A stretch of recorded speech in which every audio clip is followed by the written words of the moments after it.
Dokter mengangkat kain pasien. Kemudian dia memberikan senyuman yang aneh. Kau adalah anak yang berusia 12 tahun? Saya bukan anak usia 12 tahun. Perawat bergegas maju, dan mengatakan bahwa catatan medisnya salah. Tapi saat dokter mengambil catatan medis baru, masih merasa sangat panik. Dia kembali masuk ke kain dan memeriksa. Tapi tidak melihat ada yang salah. Tak ada cara lain, dia terpaksa memeriksa di Google. Tapi tak sengaja dia membuka kameranya. Apakah kau mengambil gambar? Itu adalah selfie. Hari ini hari pertama saya. Dokter yang tidak bisa membedakan antara pria dan wanita, sebenarnya adalah alien. Beberapa hari yang lalu, dia datang ke bumi.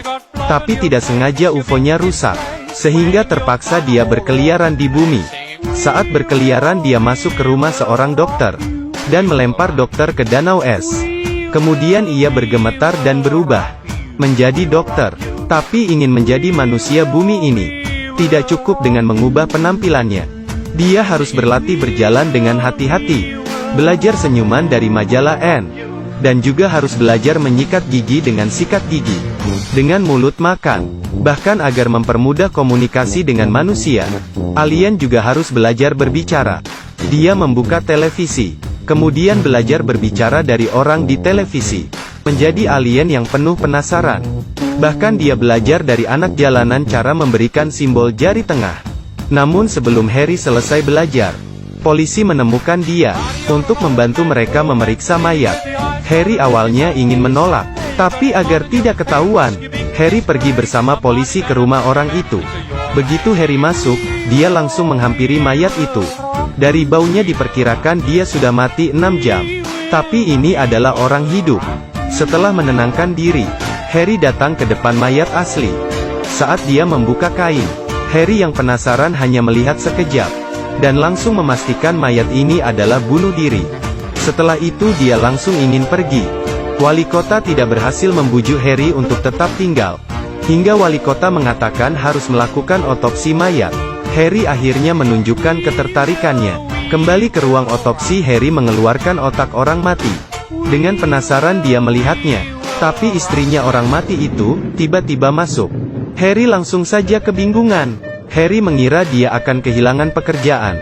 Tapi dia tidak menyangka wali kota akan menyuruhnya mengambil alih klinik kota keesokan harinya. Harry sangat tertekan. Kehidupan di klinik membuatnya tidak nyaman. Tidak hanya karena dia tidak mengerti kebiasaan anak manusia, namun dia juga mengira itu adalah monster yang tidak boleh dipegang. Dan dia juga tidak tahu tentang tai lalat di muka asistennya. Ada lalat di lehermu. Ini adalah tanda lahir. Dia sudah tidak tahan. Dia ingin segera kembali ke planet dia sendiri. Untungnya, pekerjaan di klinik tidak terlalu sibuk. Tiap hari sebelum kerja, Harry akan mencari UFO-nya di atas salju. Akhirnya dia menemukan sebuah bagian dari UFO. Alien ini tinggal di bumi ini sudah lama, dan juga menikah dengan seorang istri alien. Tapi hari ini dia mendapatkan kiriman. Saat dia membuka, tanpa sengaja dia menghancurkan bumi. Bersama dengan ledakan, gelombang itu menyebar. Semua orang menjadi abu. Harry terbangun karena ketakutan. Rupanya hanya mimpi. Saat dia menenangkan diri, Harry tiba-tiba terpikir, kembali alasan dia ke bumi ini adalah untuk memusnahkan bumi. Paginya, Harry keluar untuk jalan santai. Dia bertemu seorang anak kecil. Anak kecil itu melihatnya, dan mengeluarkan teriakan yang kuat. Bagaimana dia bisa melihat wujud asli Harry? Anak itu ketakutan dan langsung kabur. Harry melihat anak itu, merasakan adanya bahaya. Dia khawatir identitas aslinya diketahui orang lain. Jadi dia menyelinap ke rumah Max dalam malam hari. Max tampaknya merasakannya. Dia melihat kamarnya dengan kewaspadaan. Tapi Harry tiba-tiba menutup mulutnya. Baik, jangan takut. Saya tidak akan melukaimu. Saya akan membunuhmu.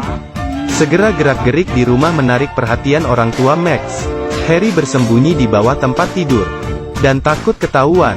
Tapi orang tua Max tidak percaya keberadaan alien. Mereka mengira Max takut tidur sendirian. Jadi mereka mengendong Max, dan kembali ke kamar mereka.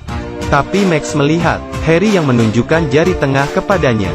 Untuk membalas Harry, Keesokan hari, Max langsung melapor ke polisi. Polisi membantunya menggambar wujud alien. Kemudian menyebarkan gambar itu ke seluruh kota. Harry langsung menyadari gambar itu. Dia sangat emosi. Orang bumi sangat menyeramkan. Dia kembali ke rumah dan ingin segera melarikan diri. Tapi tiba-tiba dia terpikir sesuatu. UFO-nya belum dia temukan. Dia tidak bisa pergi. Akhirnya dia menelpon Max.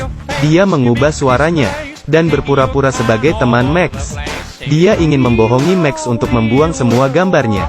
Tapi Max sangat pintar. Dia berhasil mengetahui kebohongan Harry. Harry sangat emosi. Dia berjanji akan membunuh Max. Cukup, saya akan membunuhnya. Dia memikirkan untuk membuat rumah Max meledak, atau Max terbunuh oleh piano yang tiba-tiba jatuh. Harry tersenyum dengan senang. Tapi dia tidak menyangka, Max bertindak lebih cepat daripada dia. Dia meminta orang tuanya untuk mengundang Harry ke rumahnya. Begitu dia memasuki pintu, dia memberi Harry pelukan hangat, sehingga mengusir niat jahatnya. Lalu dia memanggil teman kecilnya, agar dia pergi ke mobil Harry dan mencari kunci. Mereka memutuskan untuk ke rumah Harry untuk mengeksplorasi jejak alien. Setelah mendapatkan kunci, temannya segera ke supermarket, untuk duplikasi kunci yang sama, agar temannya memiliki waktu yang cukup. Max terus-menerus menyeret Harry. Dia menunjukkan model yang dia buat, lalu membacakan puisi untuknya, hingga memeluk Harry dan tidak mau dia pergi. Menghadapi kelakuan Max ini, Harry tidak merasa aneh. Bahkan dia merasa, dia sebenarnya sangat menyukai saya. Saya adalah alien yang disukai manusia. Tapi dia tidak menyangka, keesokan hari, anak-anak menggunakan kunci duplikat dan masuk ke rumahnya. Mereka menemukan alat alien Harry. Mereka mencoba memegang barang yang aneh ini. Tapi barang itu membuat mereka terbang hingga pingsan. Harry baru saja pulang rumah dan melihat kedua orang pingsan di lantai. Dia melihat sekali dan mengetahui bahwa semua itu karena alat alien miliknya. Dengan gelisah dia memeriksa denyut nadi mereka dan sedikit kecewa agar tidak membuat masalah untuk diri sendiri. Harry membawa kantong dan membungkus kedua anak itu. Tapi sebelum dia keluar dari rumah, dia bertemu dengan seorang wanita. Wanita itu mengaku sebagai istrinya. Belum sempat dia menyelesaikan permasalahan ini, Harry terlebih dahulu mengantar kedua anak kecil itu pulang ke rumah mereka. Kemudian kembali ke rumah dan bertanya tentang asal-usul istrinya. Menghadapi pengawasan istrinya, Harry mengeluarkan senyuman yang sangat terpaksa. Istrinya bilang, sudah lama dia ingin bercerai. Tapi Harry terus mengulur. Dia memberikan surat ceria ke Harry. Tak disangka, Harry langsung menandatanganinya. Istrinya sangat terkejut. Kekejaman dan kedinginan Harry membuatnya sangat terharu, sehingga dia memutuskan untuk tidak pergi. Istrinya tidur di samping Harry. Harry sangat agresif. Tapi kelakuan istrinya yang hangat membuatnya sangat nyaman. Keesokan harinya Harry terbangun dalam tatapan lembut istrinya. Tapi dia harus segera pergi bekerja. Saat dia ingin mengusir istrinya, dia tidak menyangka istrinya langsung menghampirinya di kliniknya. Karena di rumah dia menemukan baju tidur wanita. Istrinya sangat emosi di klinik, membuat Harry terdiam.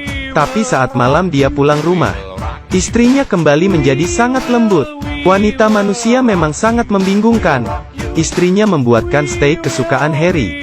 Tapi Harry sedikit takut jika mayat di kulkasnya ketahuan istrinya. Saat dia membuka kulkas, melihat mayat Harry masih ada.